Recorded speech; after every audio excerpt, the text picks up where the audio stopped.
Yesterday in Cleveland, something happened, and I want to be very clear how I mention this because I don't want any aggregation. I don't want anyone to misunderstand.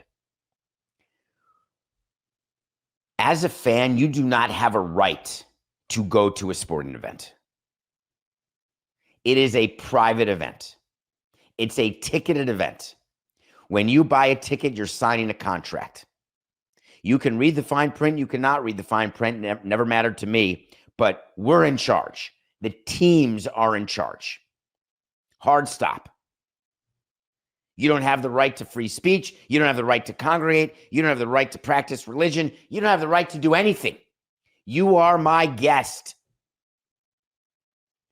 Do I want you to have a good time, a good experience? You come back and spend more money? Yes. At the expense of thinking that you can act or do or say whatever you want? Absolutely not.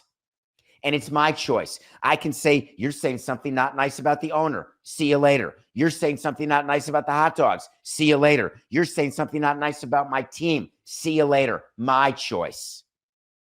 You have no right. One of the fans who went to the game in Cleveland was heckling Duran and actually said something to him. Will Middlebrooks, a good friend at CBS and now also doing analyst work for Nesson and for the Red Sox, an unbelievable broadcasting career he is building for himself. He came out and said that he knows exactly what the fan said to Duran. He told Duran he should have just killed himself when he had the chance. I am not going to say that this is the Cleveland Guardians' fault. I'm not going to say it is a reflection of anyone else in Cleveland. That's low-hanging fruit that doesn't interest me. I've told you that the action of one bad apple does not ruin the bunch.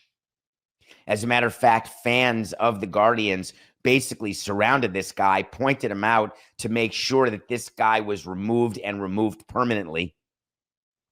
Duran had to be held back from going after the guy.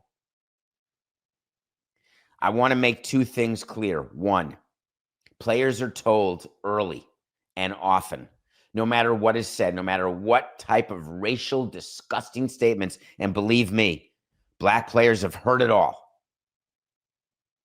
No matter how disgusting and racist a comment is, you do not engage. You may not engage. No matter what you say about someone's killing themselves or someone's lack of play, lack of having a wife or a husband, whatever, players are not allowed to engage. If Duran had gone into the stands, and there is talk all over the internet, hey, he should have gone in and kicked that guy's ass. Boy, that feels good, doesn't it? Not allowed. That is not the justice. That is not how we will find justice. The way we find justice is through education. The way we find justice is through consequence to your actions. The consequence for this fan is he will never be allowed to go to another major league game, ever, anywhere.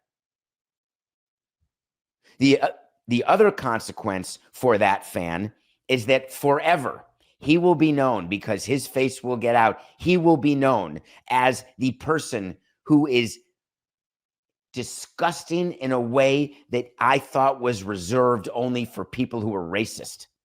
This level of heckle, and I'm a heckler, never about something like this. And you want to talk about you don't draft a guy, that's personal when he falls to the fifth round? No. You heckle about somebody's mental health, that's personal.